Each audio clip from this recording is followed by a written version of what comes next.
Well, y'all all recording me. I'm gonna record and get one for myself. All right, boom, we ready. What's up, gentlemen, lady? Well, I'm ready to lots rock. happened since we last talked. Has it? Some good and some bad. Okay. Some All right. Francis signing and Yes. some drug testing. I don't know what to tell you about that. Everyone? Yeah, man. I feel as though, man, if you're on steroids in this sport, it's such a dangerous thing, bro. Like, think about how mean I am and how aggressive I am and how fast I am and how strong I am.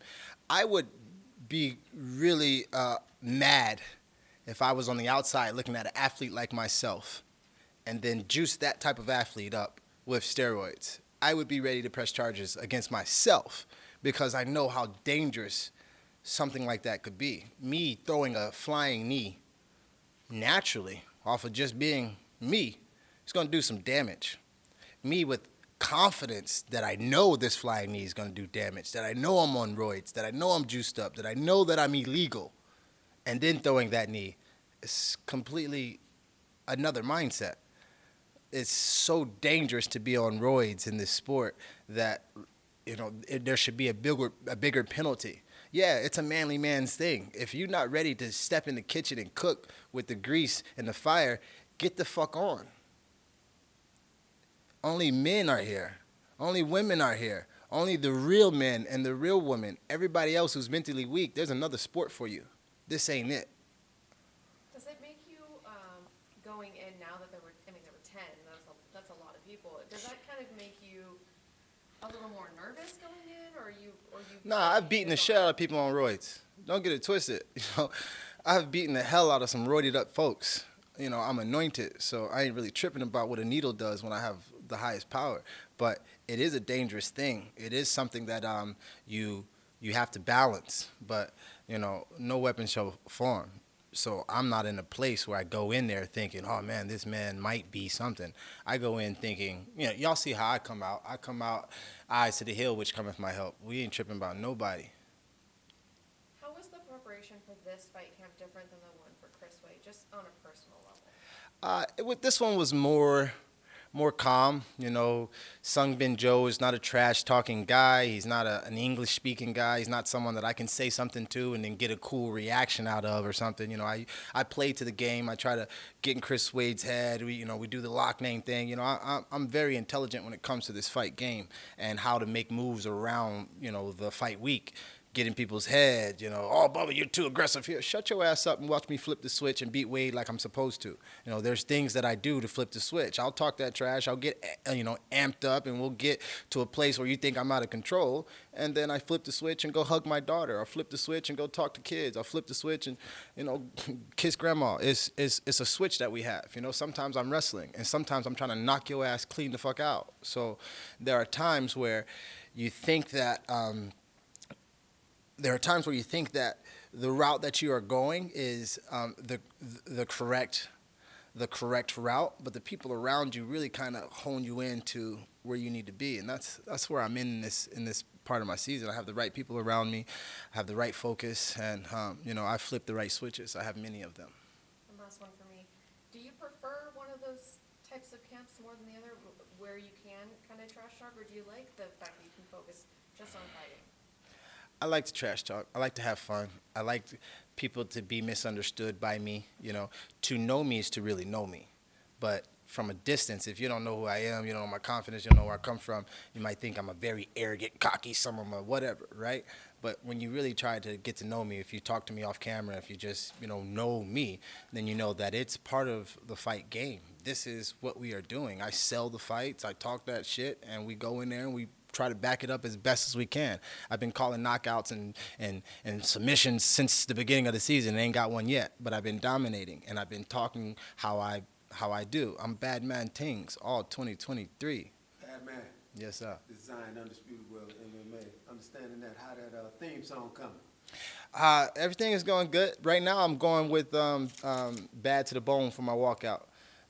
In Bellator, I was bad to the bone, but I wasn't the bad man. I was the highlight kid, and it just can't, it's all coming together. Eventually, in the beginning of your career, you have an idea of who you want to be, and towards the end, if that ideal is good, you become that person. And I've become bad man with walking out to bad to the bone, with having my own moniker, logo. I'm a brand now. We here. What's that message you want to send to the other fighters in your division? What you want to tell them? Strap up, because I'm coming for everything that look like a belt. What's it like hanging around with being around the hotel with someone like Brendan, who you've got this history with? And I know that it's different in this tournament format because the likelihood is that you keep progressing, you will end up beating them again. Yeah, it's no big deal. We see these guys. I've been doing this since I was 9 years old, not fighting but competing at the highest level. They used to, at weigh-ins, we used to walk around with all the cattle. We all be kind of in our drawers looking at all the men, trying to figure out who's in your weight class and things like that. So competing before the competition is something that I've always been used to, and walking around the hotels and seeing faces of people that you may fight or have fought and things like that. It's just a part of the game, and I try to mean mug everybody. Is there anything different about him in particular, though, considering how that whole fight went, all the build-up and everything, and then on the night, how your performance was and how his was? Is there anything different now from that? Well, no, but is there anything different around him as a fellow athlete, as opposed to what you were talking about, how usually when you were competing before? No, nothing different. We were talking the other day, and my agent says I'm a better fighter when I don't like the person. And usually, I like most of the people. I didn't like Palmer, and I beat the shit out of him. I mean, I do like Palmer. I love Palmer. He's a good friend of mine, and I beat the shit out of him. So it's not about the dislike or like. But I am going to switch on Loughnane. We are friendly. We talk whenever, we're waiting in the back for different events and stuff like that. But being his friend didn't win me $1 million. Being his friend didn't get me the championship. Being cordial with him didn't help me to become the champion on that night. So I'm going to switch this. I'm going to switch that flip like I have. I'm going to switch that and, become less friendly with him, more stone-faced, less, hey, how's it going, buddy? What's going on? How's the weight cut? How's the, I ain't about to be doing none of that because, it's about to be playoff time, money on the line. My children got to eat, and they don't eat friendly conversations. But when you talk about not eating friendly conversations, your children, man, you said there's a difference between knowing the person that we're talking to on camera and then off of it. Talk about how your kids have changed, not only the man that you are inside the cage, but outside of it as well. Oh, man, my babies are everything. I don't use kids because those are goats, and my babies is sheeps. They listen to my voice. When it comes to how I am as a father, when it comes to, just being in their lives and being around, that is, me signing that contract, that endorsement contract, I have set my children apart. I have done, the Bible says that a good man leaves an inheritance for his children. And I must be a good man because I have recently done that and secured the bag for my children and my family. But when it comes to their inspiration of my life, when it comes to, me talking to them and FaceTiming them and just seeing them, I thought my daughter would make me soft. I need boys. I need 4 boys and I'm good. I got 2, and then I have a baby girl that is probably the reason I'm not soft, probably the reason I'm ready to, really get in there and grind for it. They are the apple of my eye. Any parent knows that when you can manufacture that love and you bring it into something else, you fire that love up and you bring it into, your training, you bring it into your workouts, you can see how that will push you to another level.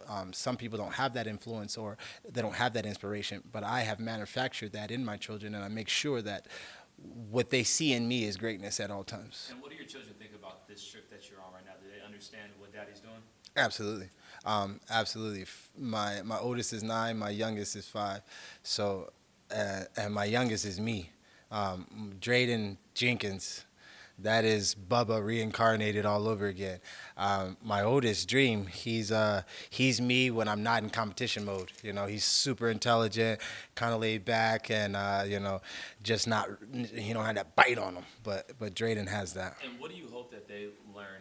When your career is all into their purpose and their calling, what do you hope that they look back on Dad's life and what he did and the man that's sitting here right now? I hope they learn what it is to be a good person, but what it is to be a believer in Christ. There are so many different beliefs and so many different things out there. I believe if you follow my footsteps as a man, if they follow in my footsteps as a man, they understand the biblical attributes that I try to instill in them. I believe I would die a happy man, them believing in Christ and knowing that, I did everything I could to set them into another place, to be there. You were your children's age at one point in time, and if I'm the age right now. My dad died when I was 9. My son's 9 years old. It actually, I was talking to my mom the other day. My son turned a couple of days after the April fight.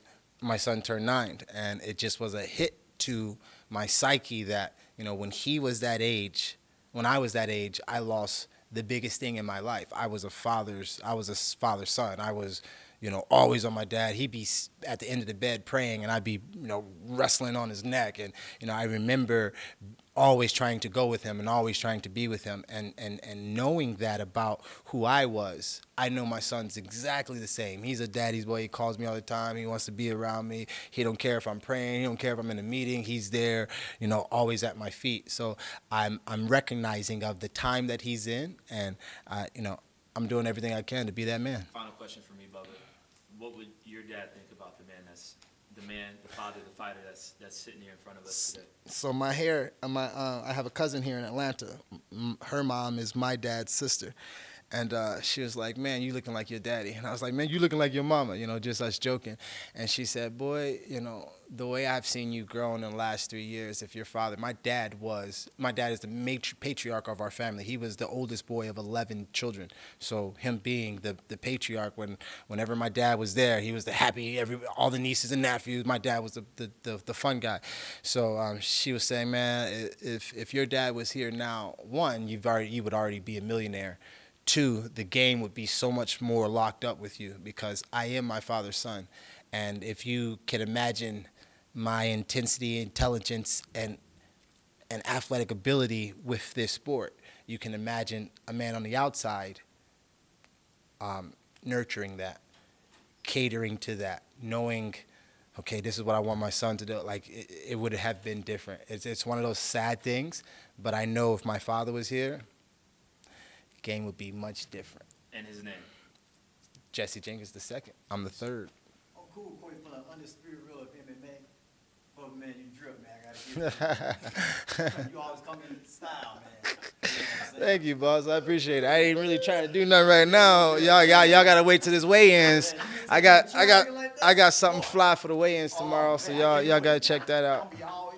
Yeah, tap in with me, man. My question is, have you ever imagined coming out to Who's Bad by the legendary Michael Jackson? I didn't even think of that. You're a bad man, man. I'm bad. Yeah. You know. Whew. Y'all don't got something. We might see that. We might see that. Okay, we'll talk about it.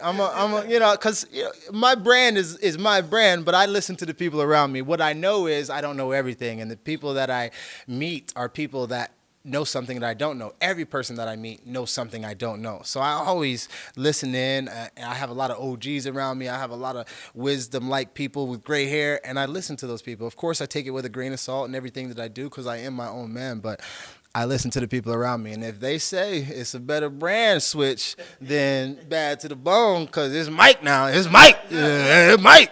So it might be a little difference in that one than, the other one. But I do love the sound of da-na-na-na, da-da-da-da, and I'll be walking out. So that's a different thing. But either way, y'all know Batman Tings is coming.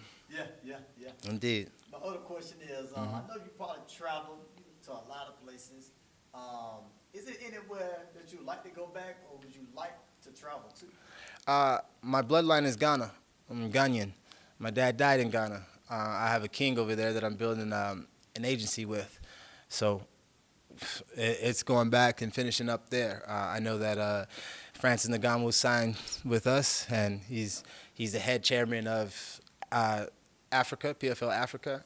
And with him training with Dewey and me training with Dewey, we have big plans for going to Africa and crushing the game. Of course, I'm focusing on me winning my own title, but when I transfer over to the commentating side and to the coaching side and to being a Dewey pupil, it's going to get ugly. When me and Dewey are in the corner, know that who we're cornering is the truth. Because here in a couple of years, that gap from Africa to Vegas that we're bridging is going to be a dangerous one. It's going to be a dangerous one. I got one more question. What's for up, you. big dog? I see you got all the cameras and everything following you around. You know, tell us what's going on with that. And also, I've noticed with the history of a lot of fighters, after the cameras and everything, it seems to do something to their performance. So tell us how, you know, one, what's going on and how you say that's going to be, you know, different with you. I almost call it the Hollywood curse. Right, So, right. Yeah, just tell us how this will work. Well, first of all, I've had cameras in front of my face since I was 9 years old. I was one of the best wrestlers coming up. I was one of the best high schoolers, one of the best middle schoolers. My mom taught me how to not only speak with an intelligence, but to not say ums and She would take allowance from me if I if I didn't have an understanding of what I was going to say. My mom would be sitting there like that and being looking at me like, you know, since I was in middle school. So having the cameras is something that has been a part of my life. People following me around, I'm doing some major things. You know, I'm more than a fighter. I'm building businesses. I'm bridging the gaps. I'm trying to help people. I'm trying to give back. You know, I'm doing a lot more than just punching people in the face, because I'm more than that. I'm very intelligent. I've signed with Ample Points, and with the Ample Points thing, I'm going to be dropping documentaries and series on my on the website. Ample Points is my newest endorsement, and yeah, they pay you for everything, 50% off. Go check out Ample Points, sign up, Badman code. But the following me around, the Hollywood curse, I don't have that. I'm humble enough to know that, you know, Christ is still the head of my life, but I'm dominant enough to know that no man come play with me. I'm not a child. I understand things. My mom said about me that I'm a man who understands the world and the sociology between it, and I've been here before. And when she said that to me when I was younger, I look at things from a perspective of those words. You know, okay, mama says I understand the world, so I must understand the world. And when people come to me and people talk to me, and I have these social events and these social things, I do comprehend what she was saying and how I've been here before. I'm well beyond my years. What's going on, Bub? What's up, man? George Kennebrew from the Undisputed World of MMA. You talked about how this training camp was real calm. Mm-hmm. And I've always known you to be a smooth competitor, even with your wrestling. Like, you're a very smooth guy. Yes, sir. Do you sense that coming into Thursday? I know you said you want to, you know, aim for the knockout and for the finishes and all that good stuff, but will that deter you from that smoothness and, you know, just that fluidity that we see vintage Badman Jenkins? Yeah, man. No, that's a good question. I want to be smooth. If he makes me, so it's all going to depend on him. You know, if he makes me come out of my smoothness and I have to get gritty, then we're just going to have to go in the alley in the back road and get it done in the alley. But if he allows me to put my game plan together, y'all going to see a smooth set of skills displayed and one-way traffic. You know, it's not going to be a back and forth thing. Even if he does try to muck it up and make it ugly and try to be aggressive in the way that, you know, is new or foreign to me. But nonetheless, I'm a smooth operator. It's going to go down the way I had planned it.